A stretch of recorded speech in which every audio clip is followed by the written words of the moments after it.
They had a great year. They're a lot like us. They're really balanced. We are a very different team than we were. Rewatching that match last night, we're a much, much better team than we were in the second weekend of the season. I got to feel like Bowling Green feels the same, about their team, throughout this journey. But, they're really good. They're really balanced. They come at you from the pins, not necessarily from the middle. You guys probably won't recall this, but it took just a historic comeback to win the match we won up there early in the year. We were down 24-18 in the fourth set and came back and won. And so should be what the NCAA tournament should be. It should be a really, really close, competitive first round matchup.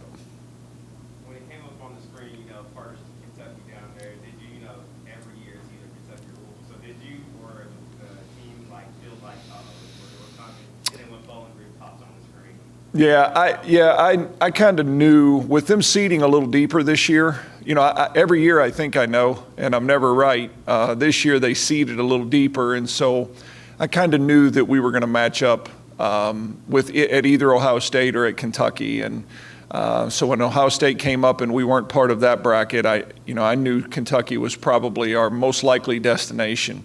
And so, there's some history there. It's not our first matchup, in a Kentucky sub-regional in the NCAA tournament. Obviously, we had the historic 5-setter up there several years back, and then obviously saw them for a chance, to go to the Elite Eight when we went to the Sweet 16. And, as long as we're both playing at a high level and both, this close to each other, I think that it's inevitable that we're going to run into each other from time to time. But we hope to get that opportunity. Kentucky's very, very good, a Final Four caliber team again this year. And, but we have a big challenge in front of us in Bowling Green in the first round. And hopefully we can get some red and white in the stands. One of my fond memories of the last time we went to Lexington for the NCAA tournament is just turning around when we played Notre Dame in the first round and just seeing a wall of Hilltoppers, in the stands. And that's what you hope you can make happen when you get to play closer to home. There's always that chance you can get shipped across the country, and that takes the fan piece away to a certain degree. But our fans have followed us to Lexington really well, and I hope they do again on Thursday.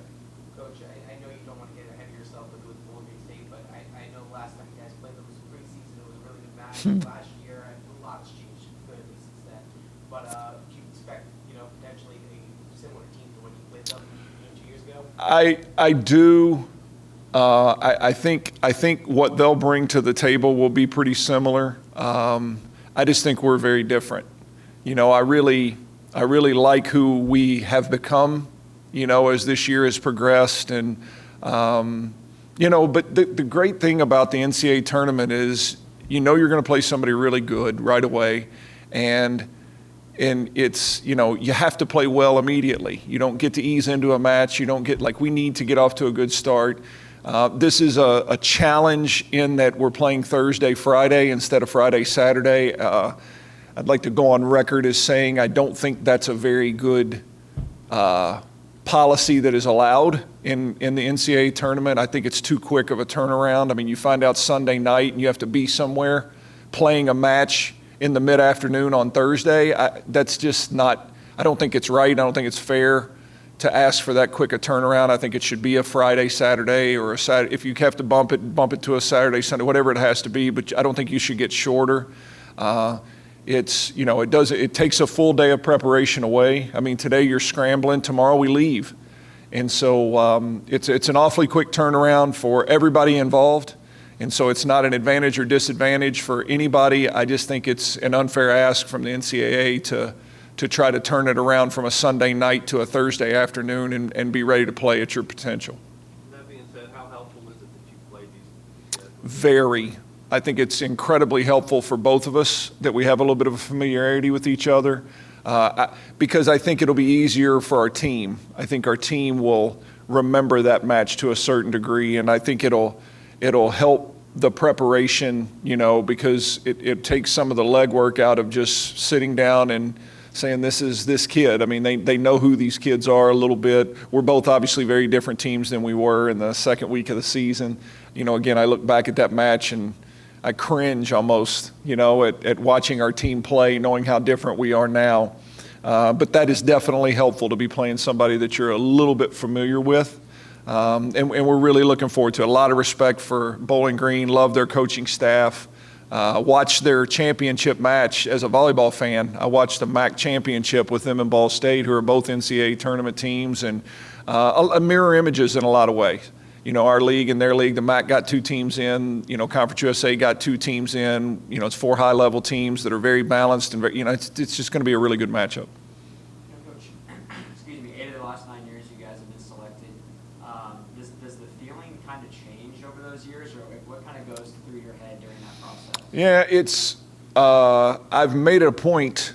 I don't know if I'm getting a little long in the tooth and I'm on the downside of this deal, but I've really just made a point to try to enjoy it. This thing can get hectic and crazy and stressful and all those kinds of things. But, at this point, I try to live it. I try to live this experience through the eyes of our freshmen, because they're the ones that have never had this opportunity. And, when you're a little girl, you dream of playing in NCAA volleyball tournaments, if you're a volleyball player. And so, if I spend a lot of my time just watching their faces, the ones that go through it, and and just trying to enjoy it. Last night was a really special night. Our kids were there and they were surrounded by Hilltopper fans, and you see your name pop up on the TV, and it's something they'll remember for the rest of their lives. And I'm appreciative to the fans that came out and made it a good atmosphere for them, and I don't take it for granted. I think maybe some of our older players do, because that's all they've kind of known is NCAA tournaments. They think that's just what comes next. But I'm the same guy that was the head coach when we were 7-26 and 9-22 and all those years when we were building this thing, and and coached for 8 years before I ever went to an NCAA tournament at a school that had never been to one and never really dreamt of going to one. And so I try to never take it for granted, because although it seems like part of the volleyball season at Western Kentucky these days, I know how fleeting that is. And, there's one of them's going to be the last one that I ever coach in. And I'm just going to try to enjoy every second of it through our young players, and hopefully we put our best foot forward when we play. You mentioned those young players, obviously with the NCAA tournament nerves come, but do you think it makes it easier for them that they're going up first against somebody that they've already played? Yeah, I think that helps. I think that it'll help our young players that we have so much experience around them in the tournament. Paige Briggs, Katie Eisenbarger, Lauren Matthews, Ashley Hood. These kids have played in a lot of NCAA tournaments and won. And I think that's one of the things that'll be interesting. I'm not sure when the last time Bowling Green went to the tournament is, but I don't know that they have a ton of NCAA tournament experience, and that does matter. We'll talk a lot about trying to get off to a great start in that match, because, our kids have been in NCAA tournaments and they've won matches in NCAA tournaments. Lauren Matthews and Ashley and Katie, what they won, against South Carolina last year in the first round. We went to the Sweet 16 the year before. They have experience in the NCAA tournament and have experienced success there. And so that's something that we'll definitely lean on with our older players. Was the consensus with the players that they were, maybe hungry for after a huge, loss against Rice, hungry to get back to these bigger? Well, sometimes we forget that these kids are college kids. They're college students. And I don't think people really understand what a horrible time of year it is to have the NCAA tournament. This is the last week of class, and next week is finals week.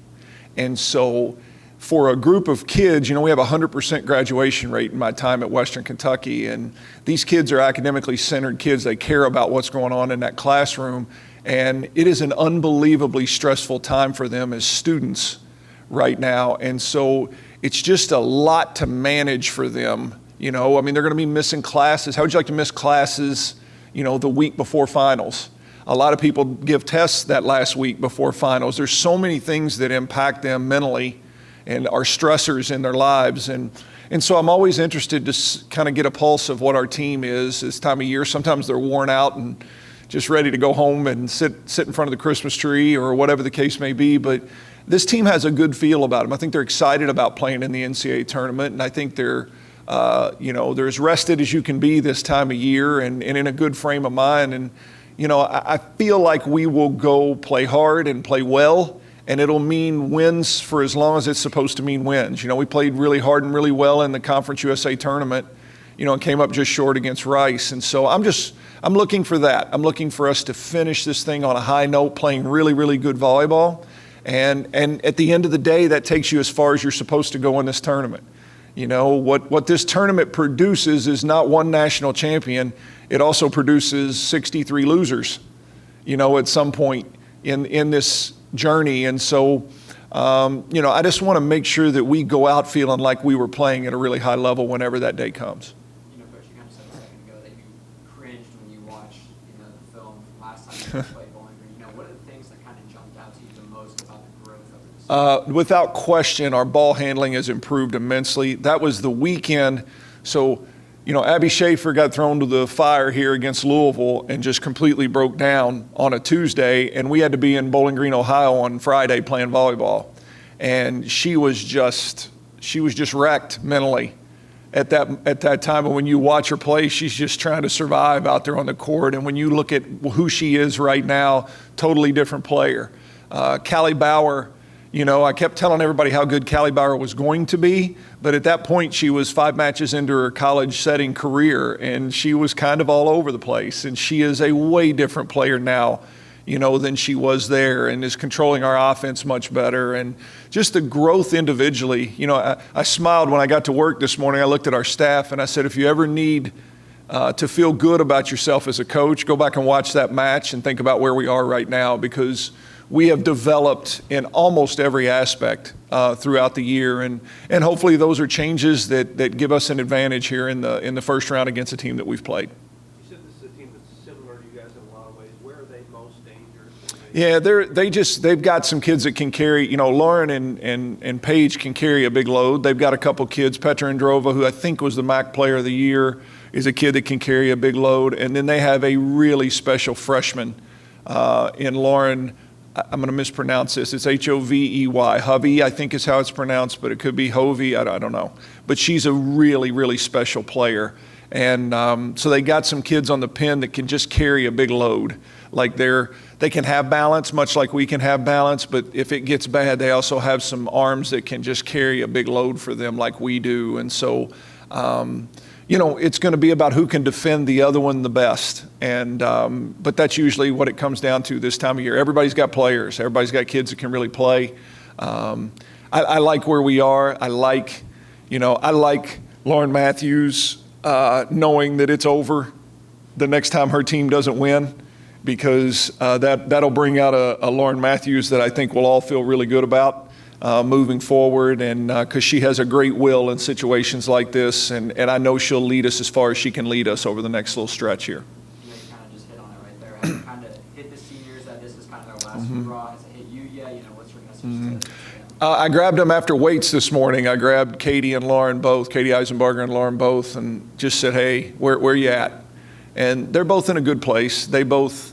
It's crazy. They've been here 5 years because of COVID, and I'm telling you, they're two kids that I think would play 5 more if you'd let them. They have really embraced this place. They really have embraced the experience. I think they are at a place that they feel like they've developed as volleyball players. They've developed as people, and they're loved, and they know that. And so it's just been a great journey, and I think they're trying to enjoy every second of it. You always keep an eye on your seniors this time of year, because sometimes panic can set in a little bit because they know that the end is near. But it's like I tell them all the time. I keep sitting on my desk. I keep a little hourglass, little sand timer, okay, and I keep that there for seniors, because I flip that thing over and I'm like, look. No matter if you're stressed or you're happy, no matter if you enjoy it or you're miserable, like that sand's falling through that hourglass at the exact same speed. And so you can't slow it down. You can't put it back in there. You can't do any of those things. So just enjoy every second of this. Be the very best you can and enjoy every second of this. And those two kids really embody that. And I know they will until the last ball falls on our season. You say you leave tomorrow, what does the week of practice look like? Yeah, it's just a crazy turnaround. We're going to have to get a practice in here tomorrow. We lose an hour driving up there, time-wise. We don't want to get there too late. Wednesday, we have the NCAA required, like it's an hour and a half practice. It's an open practice, meaning, anybody in the community, fans, anybody can come sit and watch that practice on Wednesday. I think as the top seed in the first match, we get the earlier practice. So I think we'll practice sometime late morning on Wednesday. So we'll drive up Tuesday night, get some sleep, get up Wednesday, practice.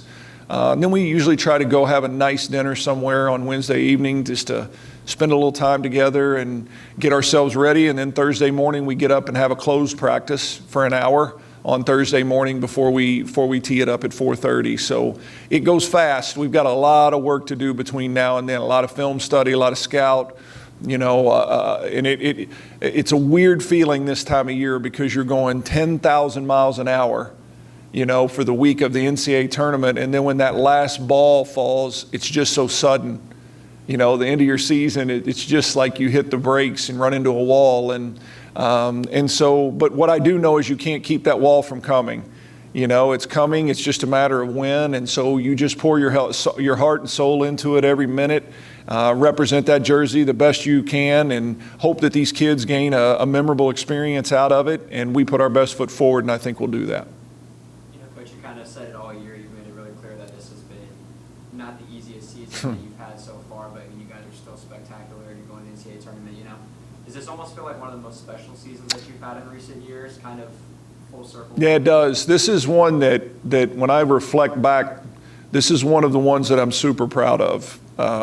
It has been really difficult for me as a coach. I don't know if I'm just getting old and it's time to put me out to pasture or whatever it is, but this has been a stressful, difficult year because of the team that I watch. When I watched us play Bowling Green the first time, I know who we were, and we were nowhere near an NCAA tournament team. 5 matches into the season, it was not even a thought. And just to know how much my staff has put into this season, know how much our players have invested into this every day this season, we have earned this one. This is not the Western Kentucky volleyball team of the last 3 or 4 years that was just super gifted everywhere you look. Like, that's not who this team has been. It has faced adversity. We have asked young players to step up and play big. We have had go-to players that have carried a huge load all year. And this is one I know there's a lot of fans that think, oh, okay, the volleyball team's in the NCAA tournament again, but every year is unique for me. And this is one that could have very easily not happened. And to see these kids and our staff work as hard as they have to make it happen, makes this one a super rewarding one. And so I just want them to have a great experience over this next week, and hopefully that means some wins and we extend our season out another week. But it's just, you just have no idea what it's taken to get our team to the NCAA tournament. This is a culture year. This culture won this year for Western Kentucky volleyball. Okay, this is not a we're more talented than you, or this is a group of kids that believe and stick together and care about each other, and a staff that pours their heart into it every day. And this is the good stuff for me, because this one was really difficult to achieve.